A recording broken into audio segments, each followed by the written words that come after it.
The United States of America has always been a beacon of hope. Our founding fathers set out guiding principles in the Declaration of Independence, and the Statue of Liberty welcomes the stranger to join us in this land of freedom and opportunity. My grandfather was one of those strangers. He arrived at Ellis Island as a refugee from Russia. And here I am, 100 years later, realizing all the freedom and opportunity that he bestowed upon me through the risk and sacrifice of his own life. Most of us have a similar story. In 1 or 2 generations, yesterday's stranger becomes the one to welcome. Today, in my role as an immigration lawyer, I've had the opportunity to welcome hundreds of migrants and refugees from all over the world, people like my grandfather, who come not to change this country, but to realize their full potential as humans. What I find alarming is it seems like we're shifting away from being a culture that welcomes, instead allowing our communities to become increasingly polarized and intolerant.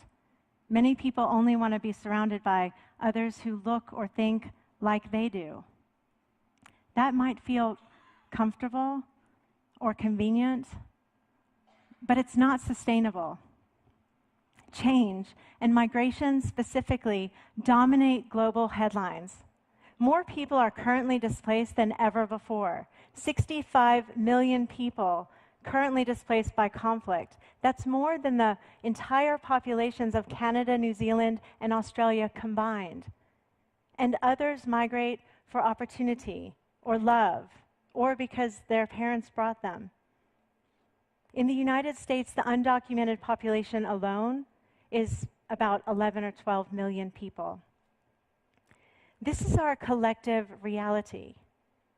And here we are, you and me, products of our collective history. Instead of looking for differences between us, you and I come together seeking new perspectives so that we can have better understanding, and then we can innovate forward together. My challenge is to you, can we be brave and humane enough to apply that same attitude to everyone around us, no matter what they look like or where they come from? We're all human after all. And polarization only perpetuates the myth of otherness, which leads to feelings of uncertainty about others and fear. I can relate. When I was a kid, my family moved from New York City to Waco, Texas. I know that's not the same as moving from a different country, but still, it was an odd choice for a Jewish family, considering that Waco is in the middle of the Christian Bible Belt, and we didn't know anybody. One memory that stands out is my mom coming to school to teach my friends about our religion. Raising kids, she didn't know what to expect, but she realized that religion matters in the Bible Belt, and her children were at risk of being excluded or rejected or bullied for being different. So at Hanukkah, she would bring traditional food like her delicious potato pancakes. We call them latkes. And we played this Jewish game, the dreidel game, with a spinning top with Hebrew letters on the sides. The way she engaged my friends helped them to see us as normal people who happen to have different customs and beliefs. It also helped me to feel comfortable in my own skin and to trust that my friends would accept me for who I am. 3 things about that story are significant. First, my mom came into the school hopeful. She desired and believed in a positive experience for everyone. Second, she exercised agency. Instead of waiting for someone else to do something, she took initiative, personal responsibility.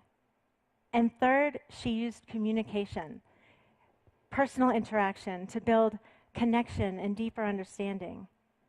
And with hope, agency, and communication, she came into my class really humble, like, this is just what we do, and we thought you might want to know because maybe you never met anyone Jewish before.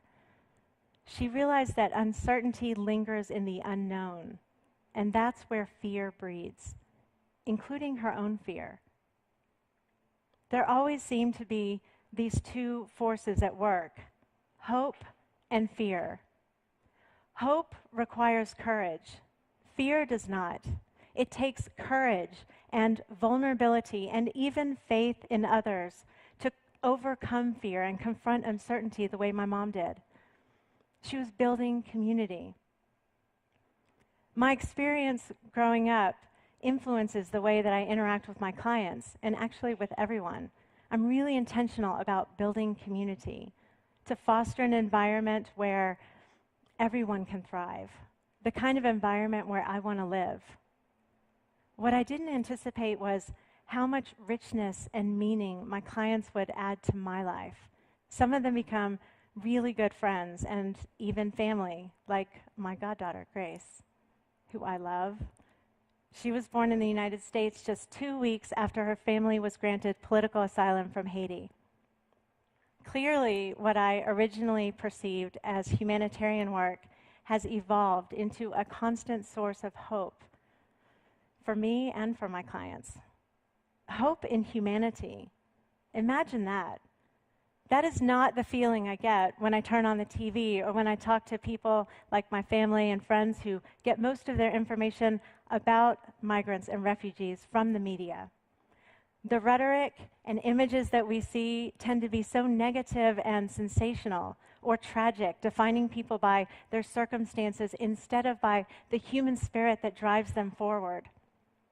Over the past few years, the growing gap between that rhetoric and the reality that I experience working with migrants and refugees reached a breaking point and had me seriously wondering how long this country will be able to maintain our stature as the land of freedom and opportunity, as the beacon of hope. And I realized that this is about more than just immigration. This is about the kind of community where I want to live. Honestly, the media can be toxic. That kind of energy is contagious, and our society is infected, but hope is contagious too.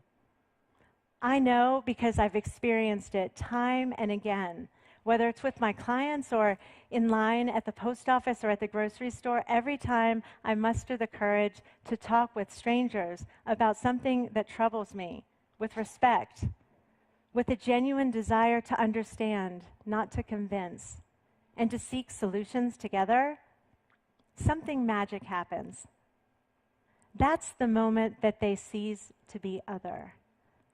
And that is where hope is born.